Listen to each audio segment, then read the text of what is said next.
So if you heard the Tony Khan media call that we put up on the podcast yesterday, and if you haven't heard it, you can go to hornfm.com or go to your favorite podcast provider to find that. It's also on YouTube, on our YouTube channel. So check that out. Now, I mentioned that I was hoping to get him on.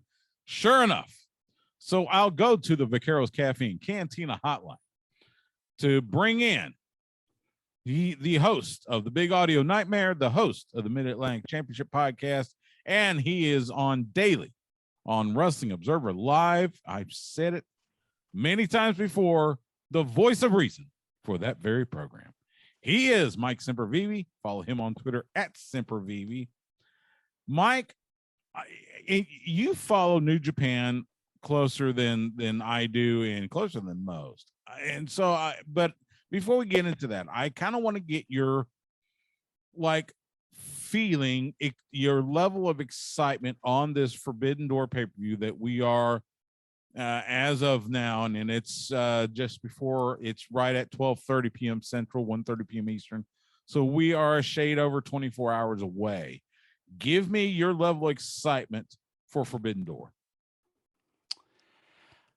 You know, right now, as we sit here, I'd say it's probably about a 7. It's probably about a 7. I have a feeling it's going to build into a fever pitch by the time the show starts, and I think that's going to be the case for a lot of people, some of whom right now are like, I hate this card, and I'm not interested in this, and I'm not buying this, and then, you know, these are the same people where, you know, as the time gets close, it's amazing. They're all going to watch the show and comment on it throughout the whole thing. And I have a feeling that, you know, just like a WrestleMania, just like any big show that takes place, is once everybody is all whipped up into a frenzy and online, you know, they're going to throw it all out there. And I think it's going to ultimately be a fun show. It has not been a perfect build.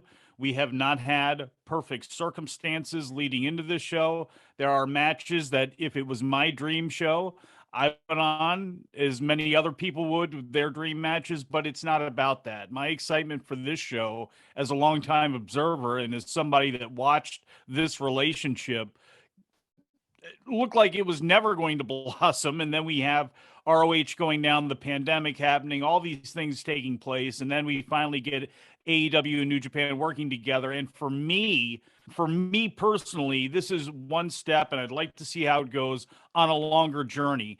I know not all fans are going to look at it that way. They're looking at this as one show.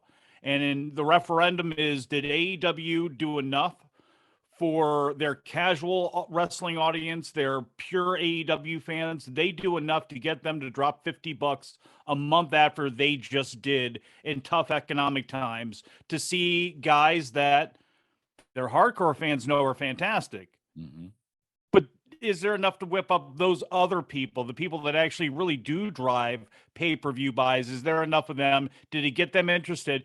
Not just for tonight, but then also to see these names in the future. So, you know, their loudest, you know, base is obviously when you hear those coins drop for Okada, they know who he is. They knew who Nagata was. They knew who Suzuki was. They knew who a lot of these guys were. But for the average AEW fan, and there are plenty of them, did what happened with Tanahashi, do they know he's a all-time legend? Do they know this guy Okada is as good as Jim Ross is trying to get across to everybody?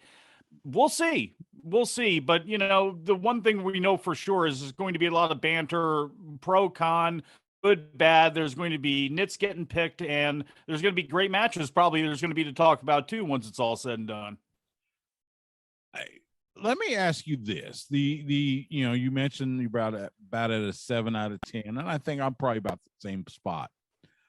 This should be like a dream card and everything.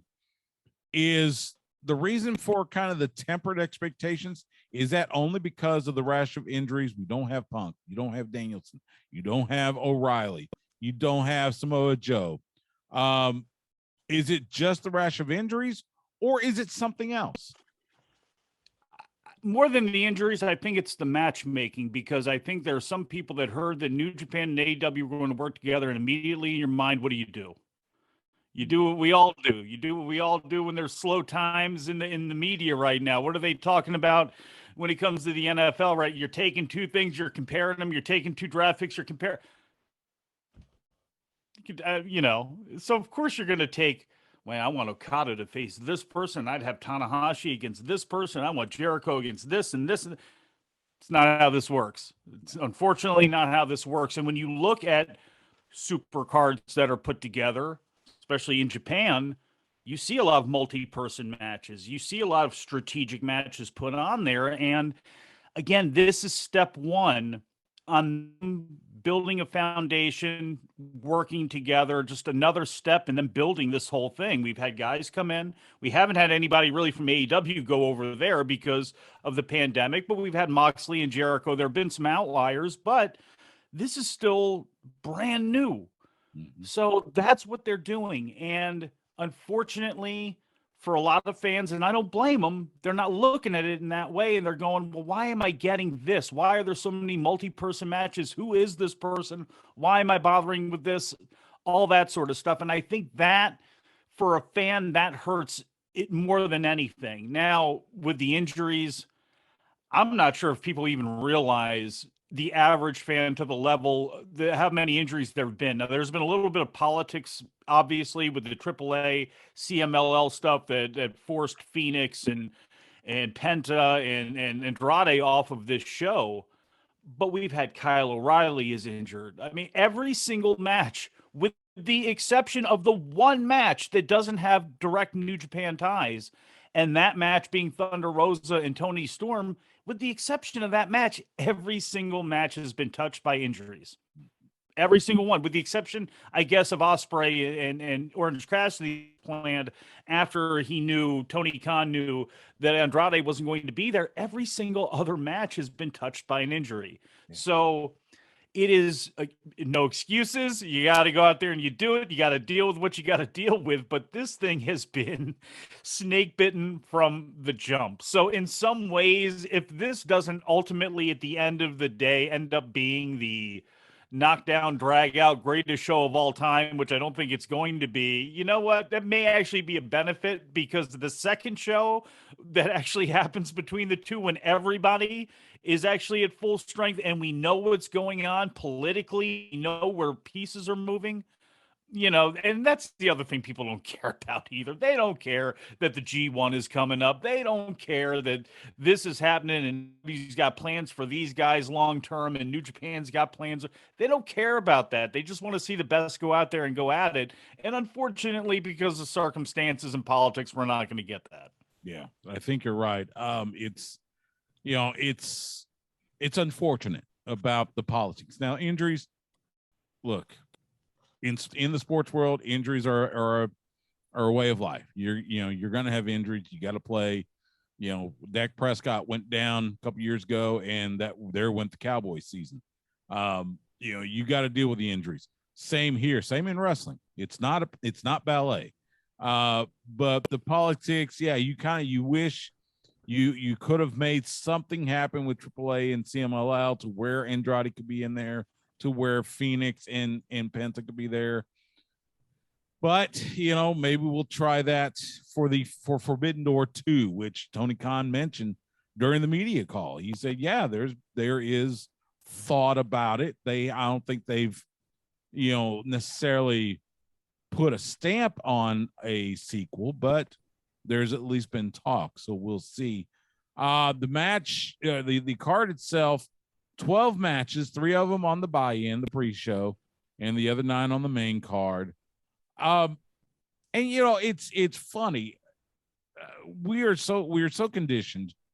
Well, I would say wrestling fans are so conditioned with WWE pre-shows, which are 9 times out of 10, they're a waste of airtime. I mean, let's be honest. You don't want an hour of Kayla Braxton and Booker T and Lawler and Peter Rosenberg. I love Peter to death, but I don't want to see an hour of those. If it was Booker just roasting people for an hour, you know what? Actually, he'd be kicked off of there within 5 minutes, but it would be pretty damn entertaining. It would be. You're right. But, the rest of it, it's TV you can skip. Especially now they don't even do a pre-show match anymore. Whereas AEW, they've actually made their pre-shows at least worth tuning in for. And so you got these 3 matches. You know, the one that was originally booked, Gun Club, Max Caster taking on the LA Dojo guys, DKC, Kevin Knight, Alex Coughlin, and Uemura. Now they've added Swerve in Your Glory, Keith Lee, Swerve Strickland taking on El Desperado and Kanemaru, and then QT Marshall and Aaron Solo from the Factory taking on Hiroki Goto and Yoshihashi. This is one of those where, and give me your thought on this. This feels like almost a last minute, hey, if you still don't know about New Japan, you don't know about this card, here's a good spot, here's a good example of what you could see on the pay-per-view, kind of that last minute pitch to shell out that $50. Yeah, and I look at it, and the only thing I would say to that is, should there be more star power of some kind? Was there a way to whip something up? 3 matches in the span of that hour. And again, they do things a little bit differently, where you're not seeing every video package that leads into you watching all of those video packages again on Peacock. They do things a little bit differently here. And Tony Khan did talk about too, and that's one thing that needs to be pointed out here, because him being the American face of this whole deal and being Tony Khan, he's going to get a lot of slings and arrows that are shot at him, some deservedly, some undeserved. And he is at the mercy of New Japan on who they're going to send. It was like Clark Connors, and we'll get to that match when Ishii pulls out. It was up to them on who they were going to put in his place. Could they put Naito in there? Could they have put somebody else in there? Sure, I guess they could have, but they decided to go with Clark Connors, so that's what Tony Khan was left with. So when it came to these matches, on paper, would I rather have seen Yoshihashi and Goto against Lee and Strickland? Yeah, I think that would be a better match. And to see Desperado one-on-one against somebody, because Desperado is one of the best wrestlers in the world. Honest to God, he is. For a lot of people that are out there listening going, who the hell is this guy? Junior heavyweight out of New Japan, who is fantastic. I would say if you had to watch one of his matches, go watch the one with Kazuchika Okada and see how well Desperado stands in there with a guy who's one of the best wrestlers in the world. Been around for a long time, great gimmick, whole 9 yards. But do they have a plan here with Lee and Strickland? Is there a reason they're doing with such a nefarious team as Kanemaru and Desperado? There may be a reason for that. Yoshihashi and Goto, Solo and QT Marshall. You know what? Goto is getting longer in his career in the tooth. He is a guy that New Japan can sacrifice. He's a guy that can come over here and have credibility. He's a guy that can come over here and help train. Is there another reason that this match is taking place, not only for the people out there watching, but there's another strategic reason for it? There may be. You know what I mean? Billy Gunn only shows up and wrestles usually when it's younger guys in there, and it's a time for them to, kind of match up. So to me, there's a lot of strategery, in my opinion, I think, going on with some of these matches. So yeah, they're not star power orientated, but I think people are going to get a good idea from Kanemaru and Desperado what some of these junior heavyweight New Japan guys can do. They're going to get a chance to see Goto, who is a prototypical New Japan guy that they sent away, brought him back, gave him kind of a wacky gimmick. Started off his new look as Goto against the Great Muta, if that tells you anything, at the Tokyo Dome. And he's had his career from there on. So very interesting. The LA Dojo kids working with the Gun Club and working again with Billy Gunn is the main point of that. I think everything works very well there, and I think it's going to be a good example. People are going to be a good example of what they're going to see later on in the show. Again, will it be enough to get somebody that's on the fence? I don't know, because I don't know at this point, unless you're being dragged by somebody who does know what's going on. I'm not sure, as the weekend has hit, if this isn't on your radar, I'm not sure if you're going to be the pre-show waiting to get dragged in. You know what I mean? And we'll see. Again, it goes back to what I was saying earlier on about, how many of their casuals can they get? But I have a feeling with everything that's going on right now with summertime, when I look at what the Dynamite and Rampage ratings have been and where, I wonder, have they gotten everybody that they're going to get by the time the pre-show rolls around? We'll see. Yeah, we will see. Interesting that, because not only they've been obviously promoting Forbidden Door, but they've also been promoting Blood and Guts next week on Dynamite. So, and they've even tied it in to the 6-man match at Forbidden Door. You got Jericho and Guevara, the sex gods, with Minoru Suzuki, the murder grandpa, taking on Eddie Kingston, Wheeler Yuta, the current Ring of Honor Pure Champion, and Shota Umino. And now they've added the stipulation of the winning team gets the man advantage at Blood and Guts. That feels like they just tacked that on just because you only you got three of the guys that won't be at Blood and Guts in Yuta, Umino, and Suzuki. So I guess I get the marketing there a little bit, trying to, hey, don't forget to tune in to Dynamite on TBS on Wednesday. But that feels like that's all this is. Well, Yuta's in that match. He's going to be in Blood and Guts. Oh, that's right. He is. You're right. Okay. So he'll technically be in there, but I know what you're saying. And for a company that is reputed for sticking to their guns and doing a lot of long-term booking, there tends to feel like there's some slapdashedness sometimes. And maybe it's because you're trying to paint the masterpiece, so you're looking at this big overall thing and you're missing some of the things that you should fill in.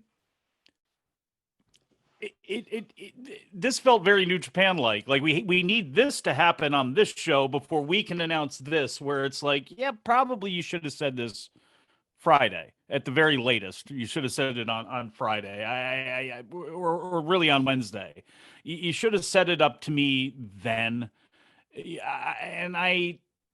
Because like you mentioned, it just feels like you tacked it on at the end, whether you did or not, to add some intrigue, because I think it's a good idea. It makes sense. And it's one of those things that, like, you would have the coin flip. I mean, other than the very first ones where you had the coin flip at ringside, I mean, we always knew going into a War Games or going into a Blood and Guts type of situation, who's got the advantage. And we would make fun of TNA when they would give the heels the advantage. Or the Babyfaces the advantage. It's like, what are you doing here? This doesn't make any sense. It's always supposed to be about the heels. Well, they'll see that coming.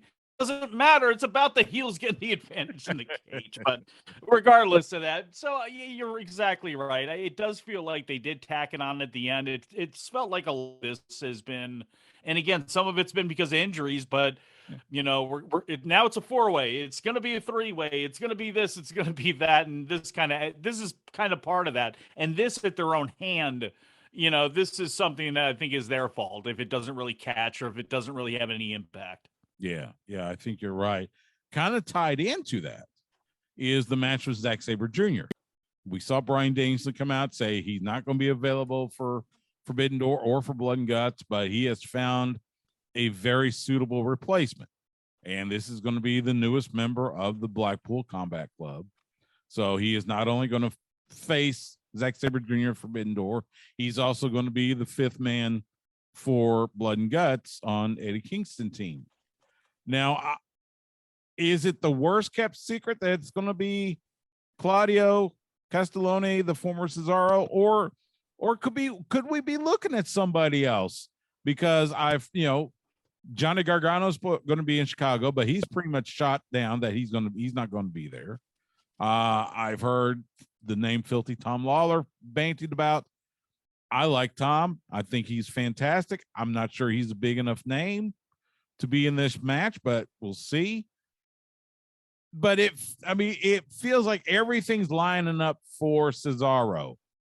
Are we in for a big disappointment come tomorrow night?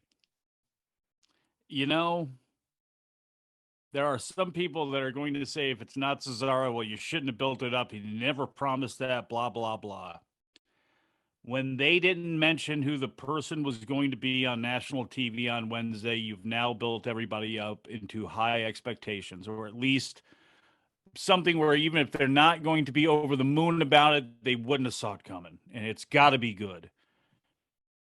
Other than Cesaro, who's going to fill that void? I mean, if you were going to do Jonathan Gresham, was a great person that would have fit everything that Danielson said for the most part.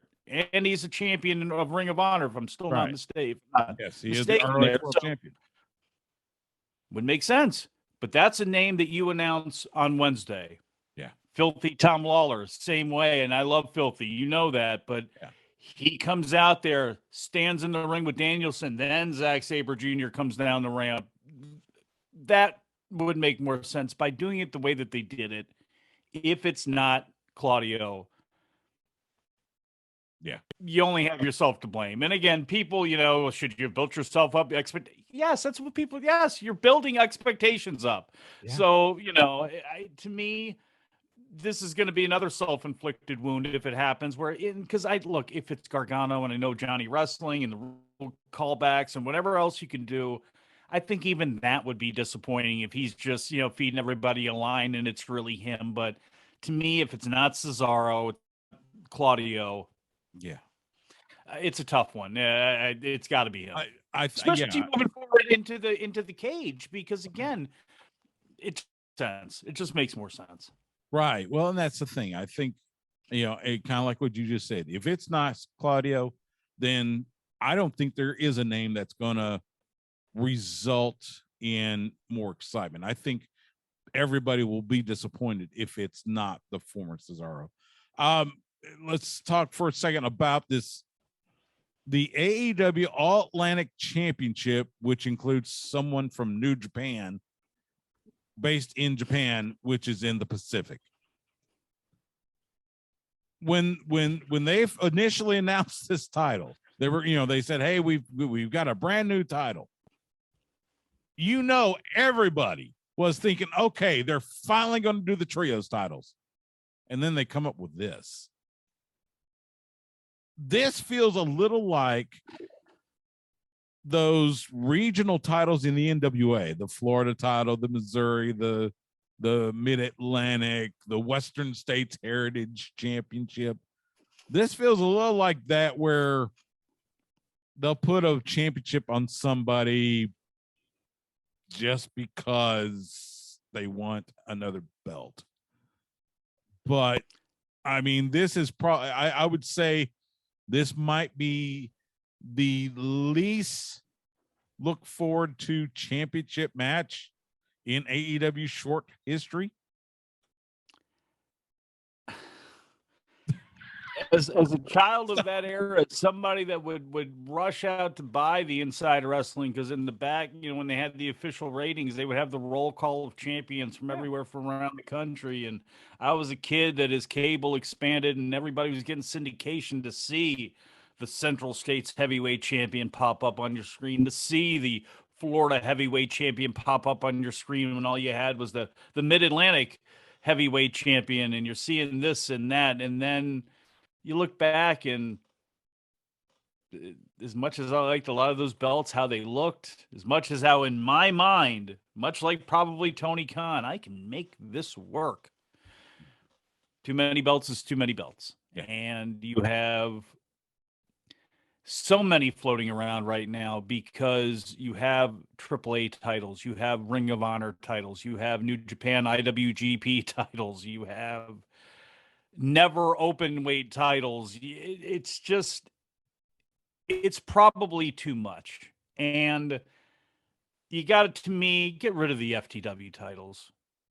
To me, I get it why it's a Taz thing, but just quietly let it go away. And maybe they've done that. I would wish they would. The TBS and TNT titles, in theory, good idea, because like the TV title, it's good to have the TNT title. It's good to have a secondary title. So is that the secondary title, or is the All Atlantic title, which feels like the Intercontinental title? It feels like, in name, that it should be the second title to go for. Is that... It's just, come on, especially to call it the All Atlantic title, to put the flags on it. It's like you couldn't come up with some other name. If this is about, the Billy Robinson Intercontinental, whatever the Pedro Morales, whatever it is, where you want this to be the belt that there's always going to be somebody with an international flavor involved in. Okay, fine, but I just, to me, it's a little bit too much. The TBS title and the women's title, again, it was good in theory.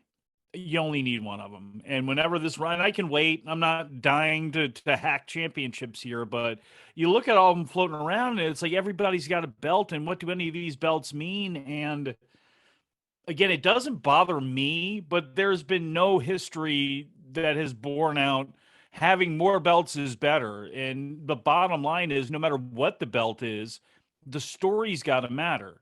The cruiserweight title mattered when it was Matt Hardy and Rey Mysterio, and they were building to Rey winning the thing in San Diego. That cruiserweight title mattered when it was Malenko and Jericho had it, and he was laying waste to everybody on the mic because people got involved in the stories. The same way people got involved in watching Sugar Ray Leonard at 140 pounds and watching Oscar De La Hoya at 147 pounds and watching and Chavez, and you were watching because of the story. You were watching because you were what you were involved in and getting emotionally involved in. Just have a title. Like, if you put that title on Andrade right now, and I like Andrade, but you see how over he is. You see where he is in the pack. You give that title to him. He's a great talent. But what does the title mean? Yeah. And we'll see what happens with this one. But it just feels like it's just another belt. It's just another belt. Well, and that's the thing, you got the four combatants, Pac, Miro, Malachi Black, and Clark Connors filling in for the injured Ishii. They're not putting it on Clark Connors because, again, Japan's in the Pacific. I think that might be the bigger reason rather than the name. It feels like they're going to put it on Miro, I guess, to make up for the Netherlands or Bulgaria or yeah. Last time I checked, Bulgaria's landlocked, if I'm not mistaken. So, but it feels like Miro to make up for the lackluster TNT title reign. I don't know. It's weird. This would have been better off to me too, as just Miro and Ishii. And obviously, if Ishii would have went down, you would have had that issue. But this felt like a match that should have been a one-on-one, and one to me have done with Miro going over, beating the New Japan guy. Clock one up for AEW on that side. Like, to me, that was a singles match that you absolutely could have done. Yeah, I agree totally. Let's talk for a second. The tag match feels like the one match that almost seems the most important one, with FTR, the Ring of Honor World Tag Team Champions. You got Great O'Khan and Jeff Cobb, the current IWGP Heavyweight Tag Team Champions from United Empire, and then you got Roppongi Vice. This feels like that match that probably is going to have the most eyes on it, because I think a lot of people are expecting FTR to come out of there with both sets of belts. Give me your thoughts on this three-way tag match. Yeah, that's going to be really interesting. If that's what people are thinking, they could very easily be disappointed. Mm-hmm. And Cobb and O'Khan, the United Empire, Will Ospreay's group, he just picked up that IWGP US title. Francesco Akira and TJ Perkins just picked up the junior heavyweight tag titles. Cobb and O'Khan have had their belts the longest out of any of the members, but they haven't had those belts for that long. Right. And I'm sure FTR would want to go to Japan and wouldn't mind going to Japan to get that win back down the line at some point on whatever show. If people are thinking FTR is going to walk out with them, they may be disappointed, because I can easily see Cobb and O'Khan winning those belts. I can just as easily see FTR doing it, and again, the same scenario in reverse, but the FTR is Babyfaces chasing those belts and chasing their dream around the world as the greatest tag team and going to New Japan. Absolutely, I can see that being the case. So I'm going to pick Cobb and O'Khan here. I think the only team that's on the outs is Romero and Beretta. To me, there's no scenario where they win this match. There's just none. And it's not obviously no offense to Romero and Beretta's skills at all. Rocky's great, but this is This is to get them on there because they are in the title mix in Japan, and they're also obviously been in the mix here in the States with AEW. So I'm picking Cobb and Okan, and I would be careful to hedge my bet with something else on the card if you are going to pour money on the FTR. Right. Yeah. And I could see that as well. The two title matches that seem to be the most obvious are your two world title matches. The 4-way for the IWGP World Heavyweight title. Jay White just won it. They're not taking it off of him right now. And then Moxley and Tanahashi for the interim AEW World title. Tony Khan's not going to let his championship go overseas. So I think that would be the biggest surprise if either Jay White or Jon Moxley lose in those matches. Give me your thoughts. I was doing Wrestling Observer Live with Brian Alvarez on Friday afternoon, and I don't know if you heard it or not, where he decided I'm going to now twist myself into a pretzel to somehow. I did hear that, yeah. Because somebody did say, and he is exactly right, when they said Tanahashi's got a 0% chance of winning this match. Well, no, of course not. He's always got a higher than a 0% chance. It's just on the low side. And if you're going to pour money on something, it ain't going to be on Tanahashi winning the AEW title. This was set up to be CM Punk and Hiroshi Tanahashi, which I would have figured CM Punk would have won. Mm-hmm. But that's not what happened. And as much as Tanahashi would like to stay here, he's announced, I'm more than fine with staying here if I win this match. I think that's a nice smokescreen for Jon Moxley to win it. Would I love to see Tanahashi win the title? Sure, I would. But if we got a bunch of names announced for the G1 that's going to be taking place pretty much from now through the middle of August, and we got some Japanese and we got some American names other than Lance Archer that represent AEW, okay, I could see how the belt could go over there and you could build stories off of it, but you're going to take your belt that you put on somebody else as an interim title because Punk's hurt. You're going to let that title go away? And conversely, if you're going to do that, then you, to me, would have to flip the titles. So Jay White, who just won the title, you're going to pull the title off of him so that belt could come to the States so you could play around with the AEW one, and Jay White is chasing the AEW title, or Okada's chasing the New Japan title in America. It's a little bit too much for me. So I think Jon Moxley's going to win that match. I think that ultimately Jay White's going to win his match. Now, to me, when it comes to Jay White and that situation is how he wins. You have him being part of Bullet Club, and a lot of people have thought for a long time when doors will open back up again, when he goes back to Japan, are we going to see a split between Bullet Club and House of Torture, which is a subunit of Bullet Club with Evil and all those guys? Mm-hmm. You have Adam Cole, who the last time he was in Japan was a member of Bullet Club. He's part of the Elite was part of the Elite and part of the Bullet Club. With all of this stuff happening there and Hangman Page and all that, to me, it's going to be about those three guys somehow costing Okada the victory. And then somehow in that weird infighting, Jay White gets the victory. Yeah. And that can do, then from there, which would make sense, Cole and Page with Omega looming in the background as somebody that's friends with both of them and somebody that's at odds with both of them. And we did have the Young Bucks actually look the other way when they helped Page against Omega. Remember that? So there's all this stuff that's floating in the air that I think from the AEW side of things, that's when you come out of it, that's what's going to matter. Now with Jay White and Okada, as that side of the things go, Jay White wins that belt. I think Okada ultimately wins the G1. And I think this is all building up to ultimately at the end of the day, January 4th, 5th, 6th, whatever it's going to be, whatever the ultimate day of the New Japan Tokyo Dome shows are, that's when Okada beats Jay White. And, again, on the 50th anniversary of New Japan Pro Wrestling, he once again assumes his crown as the guy that's going to captain that ship, for the next 50 years. Yeah. I immediately think back to 2019 to 2G1 Supercard.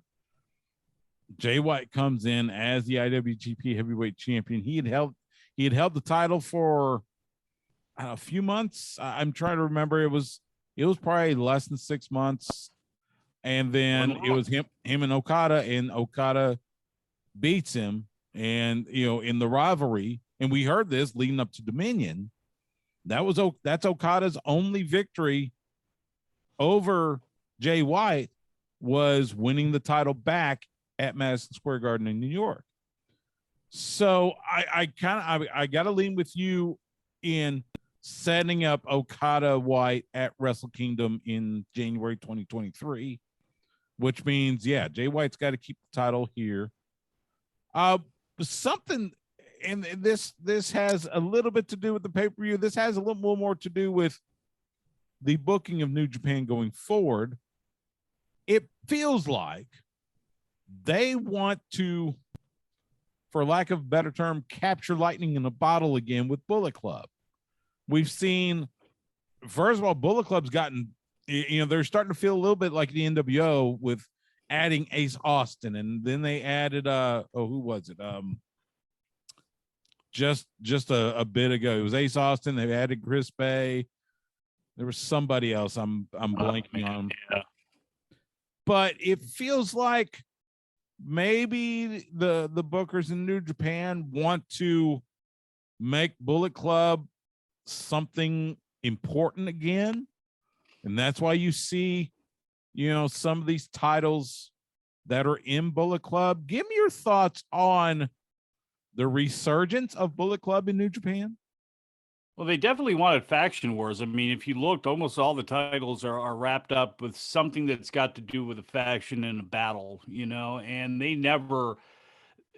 they have been on the Bullet Club train for so long now. I mean, you think about how long it's been since Finn Balor turned on Ryusuke Taguchi and hooked up with Carl Anderson, and who was it at the time? Was it Fale? I think it was Tamatonga.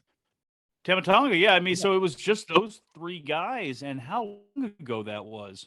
And here we are still going with it. And as I mentioned, I think some of it was on ice because I think House of Torture is going to be its own unit with Dick Togo and Evil and that side of things. The young kid Sho Tanaka, who they're just killing in this role. And unfortunately, if you're a regular viewer of New Japan, these faction wars stink. And there's good stuff that comes out of it every once in a while. It's okay, but it is so done to death and so much outside interference, much like the NWO. And there's so much referee abuse and there's so much of this and that, and it's just too much. And they're going to keep riding with it. And the excuse that people want to make for Gato is, well, we've had the pandemic. So is everybody else. And they haven't been so stale and stagnant. Not everybody has to be. They couldn't bring in outsiders. You could have used guys from inside the country. You had all the Shima guys sitting there. I mean, we saw what, Lindemann did during the Best of the Super Juniors. He was fantastic. Those guys were available. You decided not to use them because you were going to go with your pat hand. Yeah. We'll see what happens moving forward, but it doesn't right now. It doesn't feel good because it doesn't feel like we're going to have some change. We're going to get some new bodies in. We're going to get some things freshen up. But if we go back to the same things we've been seeing throughout the pandemic and that we saw for years before, like there at some point you got to, figure out how to throw a new pitch. Yeah, I agree. I think that Gato and the folks that book New Japan, eventually they're going to have to see, okay, it's time to, either knock Bullet Club down a peg or two in favor of whether it's Chaos, whether it's LIJ, whether it's, another faction. You got to have that just to change things up. And like you said, just to keep it fresh. Before I let you go, Will Ospreay, Orange Cassidy, the IWGP United States Heavyweight Championship. And I was thinking the name I was thinking was Juice Robinson. So technically they don't have the physical belt because Juice Robinson is holding it hostage. Because he's saying, hey, this should be a number one contender match because I should still be champion. You only stripped me because I had appendicitis. Is that gonna? I mean, it seems like a silly thing, but would that actually take away from this match the fact that the physical title belt is not in Chicago? Or could we see Juice Robinson somehow make an appearance at Forbidden Door? That's what I'm thinking, because I don't know what the deal is with the surgery and all that sort of stuff, and they've made it a part of the storyline in New Japan that he will not give up the belt. I think, it didn't come across great. It doesn't matter at the end of the day, I don't think. But like when Ospreay's coming out there and it's Excalibur and JR are talking about the IWGP United States Heavyweight Champion, and he's bouncing out there with the Rev Pro belt, and that threw him off. And it's like, then Excalibur's got to cover that and explain it. It's like, this may be a little unwieldy, but to me, you can have a replica belt. I think you should have the belt there. Or you got to have Juice Robinson there to then tie that end up. Because if they, it's not like Orange Cassidy's going to win, but let's say he does at the end of that match, and it's like, then what do you present him? What does Will Ospreay stand over and Orange Cassidy with when somebody attacks him, or whatever's going to happen at the end of that thing? So if you don't have the physical belt, you better have Juice there as a reason that the belt's not there. Yeah, I think you're right. It's going to be a fun show. Yeah, it's going to be a fun show to watch. Yeah. And look, there's so many guys that the ones that they haven't seen, the guys like the Clark Connors, the guys like the Desperados, even like a Zack Sabre Jr. I think a lot of people have heard his name for years, heard about how good he is, but they don't understand how smooth of a worker and how slick he is. And they see this little bony kind of guy, but it's like, that's what he's got going for him. His Achilles heel, people can overpower him like no problem. One thing they can't do, like anybody that's great, like a Hoist Gracie type, he's so great on the mat. And, Shingo and Hiromu, I mean, they were not hyped at all for this show. Again, it may have something to do with the injuries and everything, but like them stand with Darby Allin flying all over the place in that match. Like even if the show is not the bee's knees and people are placing it up there as the 7-star show, you're going to get, I think, so many good performances coming out of this thing where even if it's not perfect, you're going to see guys that you're going to want to see back in an AEW ring. And if you're a New Japan fan, see some AEW guys, you're going to want to see more, because that's what happened with Ace Austin and Wheeler Yuta and some, and to a lesser extent, Alex Zane, I think, and some people where they came over for the Super Juniors, and now people in Japan want to see them more and see other people in the mix more. So I think it's going to be a good night. At the end of the day, all the nits that got picked over this thing, I think it's going to be a good night. I think it will be. He is Mike Sempervive. Catch him on the Big Audio Nightmare and on the Mid-Atlantic Championship podcast, and catch him weekdays on Wrestling Observer Live with Brian Alvarez, and follow him on Twitter at Sempervive. Mike, man, always a pleasure to chop it up with you. Have a great rest of your weekend. Enjoy Forbidden Door, and we'll talk again soon. Thanks, Stu. You too, my friend.